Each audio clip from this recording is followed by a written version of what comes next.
ஜெய் வராகி, ஜெய் ஜெய் வராகி. என் செல்ல குழந்தையே, இவ்வளவு நாள் நீ பட்ட கஷ்டங்கள் எல்லாம் முடிந்து விட்டது. இனி மகிழ்ச்சியை மட்டுமே அனுபவிக்கப் போகிறாய் என்கிற நல்ல செய்தியை சொல்வதற்காக தான் வெகு நேரமாக உனக்காகவே காத்திருக்கிறேன். உன்னை அவமானப்படுத்தியவர்கள் முன்பாக நீ வெற்றிகரமாக வாழ்ந்து காட்டும்படி நான் உனக்கு துணையாய் நிற்கப் போகிறேன் என் செல்லமே. உன் மனம் உடையும் போதெல்லாம் தவறாமல் உன் கண் முன்னால் வந்து நான் தரிசனம் கொடுத்து கொண்டுதான் இருக்கிறேன். நீ ஏன் தேவையில்லாமல் கவலை கொள்கிறாய்?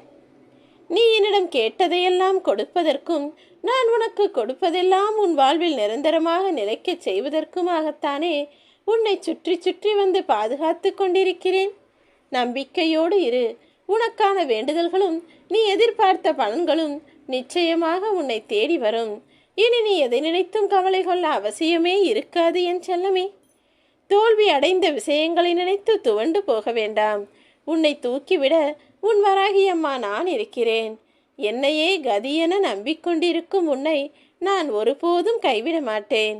இப்போதைய சூழ்நிலை உனக்கு சாதகமாக இல்லை என்றாலும் இனி வரும் காலங்களில் நான் நிச்சயமாய் உனக்கு வெற்றியை மட்டும்தான் கொடுக்கப் போகிறேன். அறிவும் அனுபவமும் இருந்தால் உன்னால் எதையும் ஜெயிக்க முடியும் என சொல்லியிருக்கிறேன் தானே. தைரியத்தோடு இருக்கக்கூடிய நீ எல்லாவற்றிலும் ஜெயித்து சாதனை படைக்கத்தான் போகிறாய். சும்மா இருப்பதுதான் மரணத்திற்கான வழியே தவிர நீ என்னதான் முயற்சி செய்து தோற்று போனாலும் கவலை கொள்ள அவசியமே இல்லாத அளவிற்கு உன்னை வாழ்க்கையில் ஜெயிக்க வைப்பேன். முட்டாள்கள்தான் எப்போதும் நேரத்தை வீணாக்கி கொண்டு சும்மா இருப்பார்கள். ஞானம் உள்ளவர்கள் ஏதாவது ஒரு விஷயத்தை லட்சியமாக வைத்து கொண்டு அதற்காக விடாமுயற்சியோடு போராடிக்கொண்டே இருப்பார்கள். எதிரியின் சித்திரவதை மட்டுமா உனக்கு வலிக்கிறது? நீ கஷ்டத்தை அனுபவிக்கிறாய் என தெரிந்த பிறகும் கூட ஒரு சிலர் உனக்கு உதவி ஏதும் செய்யாமல் வேடிக்கை பார்ப்பதை நினைக்கும் போது அவர்களின் மௌனமும் சேர்ந்துதானே உன்னை காயப்படுத்துகிறது. எல்லாம் எனக்கு தெரியும். இது அத்தனையையும் முடிவுக்கு கொண்டு வரும் விதமாக தான் உன் வராகியம்மா உன்னை காப்பாற்றி உனக்கு நல்லது செய்ய ஓடி வந்துள்ளேன். கடந்த காலம் உனக்கு மிகவும் கடினமான காலமாக இருந்திருக்கலாம். ஆனால் இப்போதைய இனி வரப்போகும் காலமெல்லாம் உனக்கான நல்லதை நிகழ்த்தக்கூடிய நல்ல காலமாக இருக்கத்தான் போகிறது. உன் மகிழ்ச்சியை நான் உனக்கே சொந்தமானதாக மாற்றப் போகிறேன். இனி எப்பொழுதும் நீ மகிழ்ச்சியாய் இருக்கும்படி உன் மனதிற்கு ஆறுதல் சொல்லும்படி தைரியமான ஆளாக மாறிவிட்டாயே ஆனால், உனக்கான மகிழ்ச்சியை நீயே உருவாக்கி கொண்டு சிரிக்க பழகிவிட்டாயே ஆனால் அதை உன்னிடமிருந்து யாராலும் எடுத்துக்கொள்ளவும் முடியாது. உன்னை துன்பப்படும்படி எந்த செயலையும் அவர்களால் செய்து முடிக்கவும் முடியாது. வாழ்க்கையை வாழ்வதற்காக பல வருடங்கள் உனக்கு கொடுக்கப்பட்டிருந்தாலும் உன் வாழ்க்கை நிலை மாறுவதற்கு சில நிமிடங்களே எனக்கு போதும். நான் தானே அந்த சந்தோஷ மாற்றங்களை உனக்குள் உருவாக்கப் போகிறேன். 1000 பேர் உன்னை நோக்கி வந்து 1000 ஆலோசனைகளை சொன்னாலும் உன் மனம் என்ன சொல்கிறதோ அதையே செய்யப்பார். தேவையில்லாமல் யாரிடமும் போய் எனக்கு ஆறுதல் தேவை என நினைத்து கொண்டு உன் கவலைகளை வெளிப்படுத்துவதால் எந்த பயனும் இல்லை. யாரும் உனக்காக உன் பிரச்சனைகளையோ கவலைகளையோ வாங்கிக் கொள்ள மாட்டார்கள் தானே. ஒரு விஷயத்தை செய்வதற்கு முன்பாக உனக்கு குழப்பமாகவோ அல்லது முடிவெடுக்க தயக்கமோ இருந்தால் பல பேருடன் போய் அதை பற்றி அறிவுரை கேள். ஆனால் இறுதியில் முடிவு எடுக்கும்போது உன் மனம் சொல்வதை மட்டும் கேட்டு முடிவெடு. ஏனெனில் ஒரு மனிதனின் சொந்த மனம்தான் அவனுக்கு நல்லது கெட்டது எல்லாவற்றையும் எடுத்து சொல்லக்கூடியது. மற்றவர்களுக்கு உன்னை பற்றி முழுவதுமாய் தெரியாதல்லவா? எதை செய்தால் அது உனக்கு எப்படி மாறும், எது உனக்கான எதிர்பார்ப்பு, எது உன்னுடைய ஆசை விருப்பம் என்று மற்றவர்கள் முழுவதையும் அறிய மாட்டார்கள். ஆனால் உன்னை பற்றி முழுவதுமாய் அறிந்த உன் மனம் நிச்சயம் உனக்கான நல்வழியை மட்டும்தான் காட்டும். எல்லா இடங்களிலும் நேர்மையாக இருப்பதால் தானே நீ அதிகமாக எதிரிகளை சம்பாதித்து வைத்திருக்கிறாய். கவலை கொள்ளாதே. மற்றவர்களுக்கு வேண்டுமானால் உன் நேர்மையும் நல்ல குணமும் பிடிக்காமல் போயிருக்கலாம். ஆனால் உன் வராகியம்மா உனது நல்ல குணத்திற்காகவே உன்னை நேசித்து கொண்டிருக்கிறேன். நீ யாரிடமும் எதற்காகவும் சமாதானமாகாமல் நான் சொல்வதுதான் சரி என்று வாழ்ந்தாலுமே கூட அது உன்னுடைய நல்ல குணத்திற்காக தானே நீ செய்கிறாய். உன்னுடைய நல்ல செயல்களைத்தானே செய்வேன் என்று அடம் பிடிக்கிறாய். நிச்சயம் அது உனக்கு நன்மையாகத்தான் முடியும்.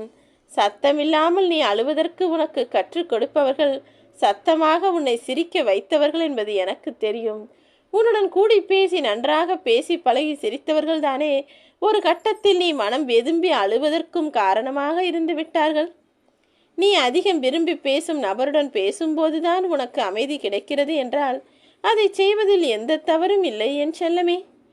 என்ன நடந்தாலும் இறுதியில் 3 விஷயங்கள் மட்டும்தான் உன் வாழ்வில் நிலைத்திருக்கப் போகிறது.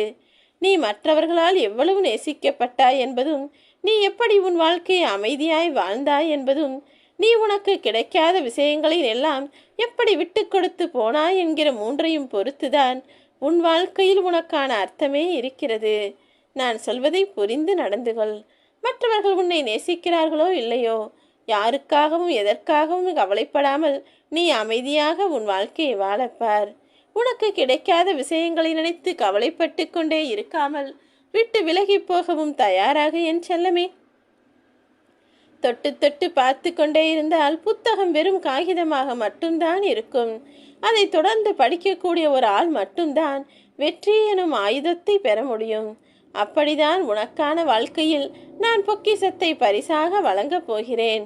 எல்லாமே நல்லபடியாக நடக்கும்படி நான் நிச்சயமாக செய்து காட்டுவேன் என் செல்லமே. தேவையில்லாமல் கோபப்படுவதை நிறுத்திக்கொள் என நான் நித்தமும் உனக்கு சொல்லிக்கொண்டுதான் இருக்கிறேன். அதை பல வழிகளில் எத்தனையோ முறைகளில் உனக்கு எடுத்து சொன்னாலும் நீ செய்வதையே செய்து கொண்டிருக்கிறாய் என்பதை புரிந்து நடந்து கொள். கோபம் என்பது கொதிக்கும் நீரை போன்றது. அதை ஒரு பாத்திரத்தில் எடுத்து வைத்தாலும் கீழே கொட்டி ஆபத்தை உருவாக்கிவிடும், அல்லது யார் மீதாவது ஊற்றினாலும் அது அவர்கள் உயிருக்கே ஆபத்தாக முடிந்துவிடும். எதையும் செய்யாமல் அந்த கோபம் எனும் கொதிக்கும் நீரை அப்படியே விட்டுவிட்டு அமைதியாக வைத்தாலே அது ஆறிவிடும் அல்லவா? அதுதான் அதற்கான அற்புத வழி. கோபம் வரும்போது அதை யாரிடமும் வெளிக்காட்டி கல்லாமல் அதை அப்படியே ஆற போட்டுவிடு. எந்த காரணம் கொண்டும் உன் பேச்சுக்களாலும் வார்த்தைகளாலும் செயல்களாலும் யார் மனதையும் காயப்படுத்தி விடாதே. ஏனெனில் இன்று வேண்டுமானால் நீ பலமிக்க ஆளாக இருக்கலாம், ஆனால் காலம் அதை அப்படியே புரட்டி போடுவதற்கு ஒரு நொடி போதுமல்லவா?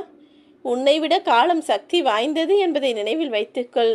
நீ இன்று மற்றவர்களை எந்த அளவிற்கு நோகடிக்கிறாயோ, எந்த அளவிற்கு வார்த்தைகளால் காயப்படுத்துகிறாயோ, அது கூடிய விரைவில் உன் பக்கம் உன்னை நோக்கி திரும்பும் என்பதை புரிந்து நடந்து கொள்ளின் செல்லமே. இன்று எதெல்லாம் உனக்கு வலியையும் வேதனையையும் கொடுக்கிறதோ அதன் மூலமாகத்தான் நாளை நீ வலிமையான ஆளாக மாறப்போகிறாய். காலம் மாறாது என எண்ணாதே. காலமும் நேரமும் சரியாக இருந்தால் காகம் கூட கழுகை வென்றுவிடும். அப்படி இருக்கும்போது நீ நினைத்த காரியத்தையா நான் நடத்தி கொடுக்காமல் இருந்து விடுவேன்? நிச்சயமாக நீ எதிர்பார்த்த எல்லா விஷயங்களையும் உனக்கு நல்லதாக முடித்து கொடுப்பேன். மனம் போன போக்கில் நீ வாழ முடியாது. என் அருளால் நீ ஆசைப்பட்டதையெல்லாம் உனக்கு செய்து கொடுப்பேன். உன் விருப்பங்கள் எல்லாவற்றையும் நிறைவேற்றி உன்னை சந்தோஷமாய் வாழ வைப்பேன்.